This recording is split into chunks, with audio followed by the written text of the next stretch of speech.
आली आली भाग्यलक्ष्मी.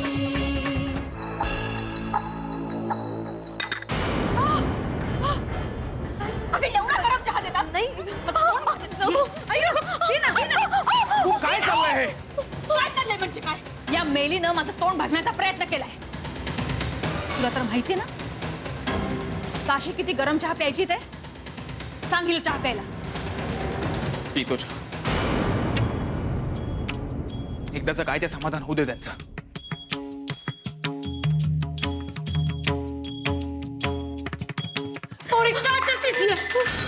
काय करतेस?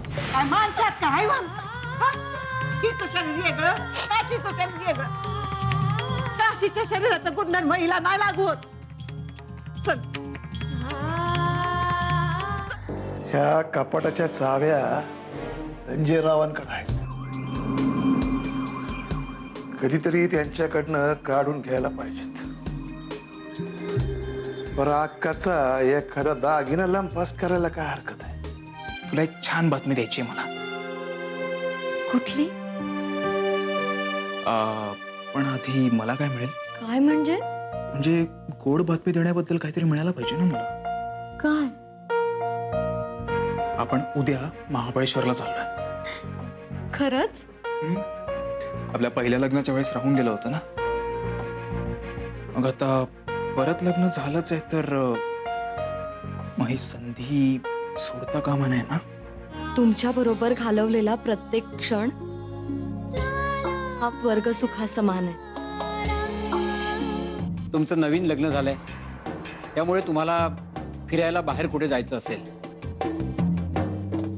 तर लवकरात लवकर जायला हवं. नंतर काळ चांगला नाही. काही गरज नाहीये कुठे जायची. पूजा केल्याशिवाय घराच्या बाहेर पाऊल टाकायची आमची इच्छा नाहीये. पण गुरव काकांचं असं म्हणणं आहे की पूजेकरता आता कुठला चांगला मुहूर्त नाहीये. म्हणून तोपर्यंत त्यांनीच आम्हाला सुचवलं की बाहेर फिरून या.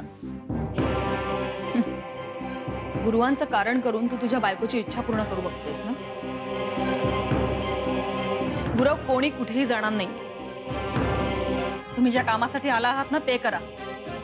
आणा तो प्रसाद. हो.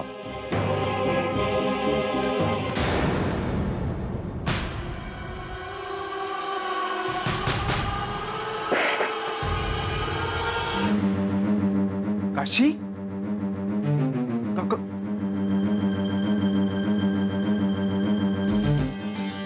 या सगळ्याचा अर्थ कळतोय तुला?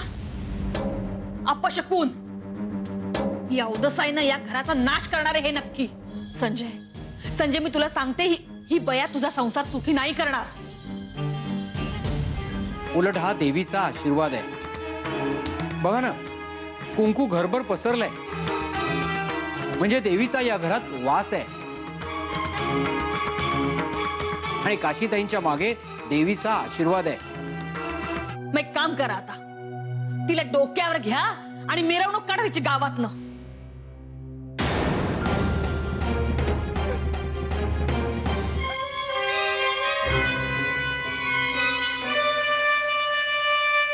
या अक्काकडं बक्कळ पैसा आहे.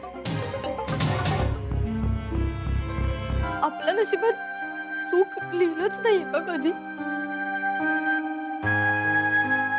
सगळं सुरळीत चालू असताना असं अचानक का घडतं नशिबात? प्लीज तू इतका विचार करू नकोस. बरं तुला एक सांगू. काल ते कुंकू तुझ्या चेहऱ्यावर पडला ना म्हणजे तुझा चेहरा माखला गेला होता कुंकवाने. तेव्हा खरं सांगायचं ना तर तू खूप डेंजरस दिसत होतीस.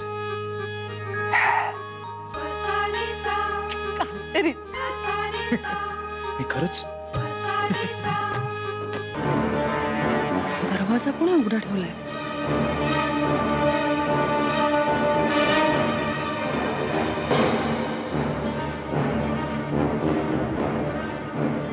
$1 लाख कमी?